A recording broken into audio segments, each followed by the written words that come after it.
Polda Metro sarang mafia. Satu. Terus kemudian rame sekali di Twitter dan sosial media, percuma lapor polisi. Pertanyaannya adalah, setelah kemudian itu mengemuka, ada teror nggak Bang?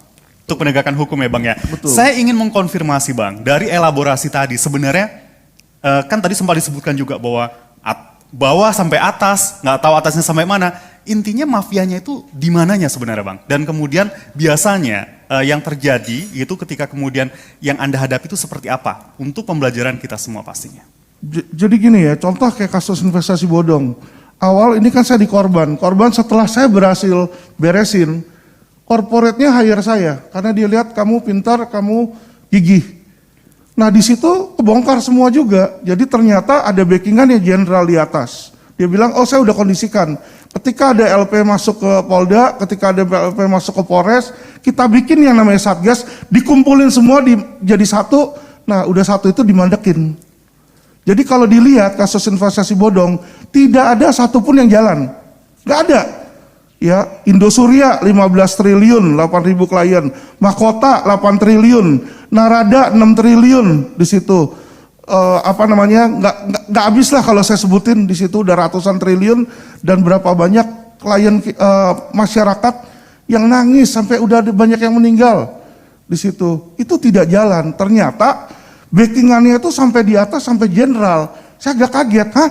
Jenderal setinggi ini? Iya Pak, katanya. Jadi sudah mereka pegang dan mereka itu ada perkumpulan ya di Raffles itu, ya kan Indosuria itu punya apartemen di sana, mereka meeting. Jadi penggemplang itu pada meeting, mafia itu pada meeting dan mereka saling tukeran ilmu. Pakai modus PKPU, nanti polisinya mana. Itu yang mereka lakukan dari Koperasi Milenium. Milenium hanya saya yang berhasil dorong. Itu karena saya dorong di media. Yang lain puluhan laporan polisi di Mabes itu semua di HP3. Bagaimana pelapor dengan korban hanya beda korban? Tindak pidana sama, pasalnya sama, pelakunya sama, bisa yang lain SP3, saya punya jalan. Pertanyaan saya, yang namanya penegakan hukum kan semestinya kalau sama, jalan semua kan? Nah itulah bedanya. Ya kan, jadi disinilah saya lihat, saya agak kaget gitu melihat, loh kok dunia seperti ini? Dan saya harus memilih dalam hati saya mau masuk yang lurus, atau saya mau masuk yang kotor di situ. Cuma ketika saya coba mengikuti gaya mereka, nggak bisa, hati saya teriak di situ. Kenapa? Saya melihat di mana ketika kita udah kasih, klien itu udah saya mintain uang untuk kasih mereka berkorban, tapi nggak jalan juga. Akhirnya disitulah saya melihat, ya kan, wah repot kalau kayak begini gitu loh. Jadi nggak bisa seperti itu. Otomatis saya pakai cara yang agak frontal. Ya, ketika saya dilaporin polisi oleh Mahkota, langsung saya demo Polda. Saya datang situ, saya bawain papan bunga, mereka kaget bisa saya masukin ke gedung promoter di situ. Jadi dipikir ucapan syukur atau positif, sampai kadenmanya dicopot hari itu. Ya kan, saya masukin koran, barulah di situ laporan polisi terhadap saya mandek. Ya kan, IPW bicara di situ. Nah, maksud saya, sorry ya, saya punya resource ke media.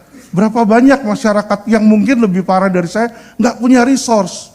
Disitulah kasihan loh kalau kita pikirkan seperti ini. Ya kan, ini kasihan sekali penegakan hukum. Dan ini saya bicara bukan hanya investasi bodong Pak. Ya, berapa banyak pelaku-pelaku usaha juga dijadiin TSK nggak ada SPDP. Datang ke sana nggak diberikan haknya mereka. Nah disinilah saya melihat perlu adanya perbaikan. Kenapa? Karena polisi ini lah yang paling dekat dengan masyarakat. Ya, mereka ini harus kita cintai. Saya mau mereka itu menjadi partner yang terbaik bagi kita karena sesama aparat penegak hukum di situ. Tetapi harus menyamakan perspektif. Apakah benar undang-undang adalah panglima atau uang adalah panglima? Kalau memang kita milih uang adalah panglima, nggak perlu kita belajar teori hukum. Makanya kenapa ada oknum lawyer nggak punya ijazah, saya udah laporin ke polisi, nggak pernah diproses. Karena kenapa? Dekat sama Irwasda, dekat sama petugas-petugas, ya kan? Nah mereka inilah yang malah jadi buruk sehingga korupsi ini ada. Saya bilang, dan setiap hari, kalau mau saya buktikan, gampang. Ya kan, nanti nyamar siapa sama saya, pura-pura kita mau bikin LP. Saya berani taruhan, minta duit apa kagak di situ. Jadi kalau mereka sudah minta, di situ aja mereka yang berseragam aparat penegak hukum sudah menjadi, mohon maaf ya, kriminal. Sudah jadi kriminal. Bagaimana kita menempatkan kriminal untuk menegakkan hukum, pertanyaan saya. Udah acur lah. Ya kan tinggal ngelihat siapa yang bayar, kiri atau kanan. Akhirnya seperti itu. Saya sudah dibilang, Pak, Bapak mau ini jadi pidana atau perdata? Kalau Bapak mau jadi perdata, siapin aja data-data dokumen ke kita. Tapi kalau mau jadi pidana, Bapak harus siapin dana. Terang-terangan. Ini kasus utang piutang, mau jadi pidana, berapa itu 4M? Saya minta 400 juta di depan Pak, kanitnya langsung ngomong, ada rekamannya kita. Saya kaget loh di situ. Di belakang nanti minta lagi. Saya bilang, Pak, Bapak ini aparat penegak hukum loh Pak. Iya kan? Ya seperti itu kata dia. Iya kan? Dia bilangnya nggak ada kalau mau pergi ngusut atau apa, uang sendiri. Tinta printer aja kata dia beli sendiri. Saya juga bingung kan. Nah itu yang mereka selalu katakan gitu loh kepada saya ketika saya datang di lapangan. Itu yang terjadi. Makanya kenapa saya bisa sampai teriak di situ.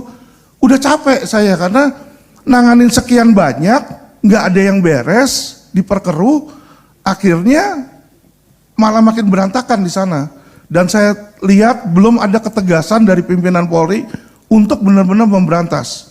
Kalau memang beliau mau berantas, copot dari yang paling tinggi.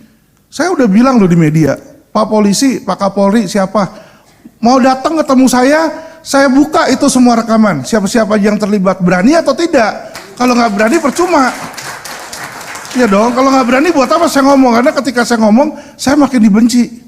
Saya masuk Polda aja kemarin itu sempat lihat mobil LQ, nggak dikasih masuk, penuh katanya. Suruh jalan, beneran saya nggak bohong. Mobil rekan saya di situ naik Mercy, belakangnya dihancurin di dalam Polda. Lapor nggak diproses. Ya, jadi kalau ngomong intimidasi udah level paling tinggi. Tapi saya pikir saya hidup nggak lama. Ya kan, kita bertanggung jawab sama Tuhan. Tadi yang Pak Mujakir bilang, bukan sama manusia. Ya toh, jadi kalau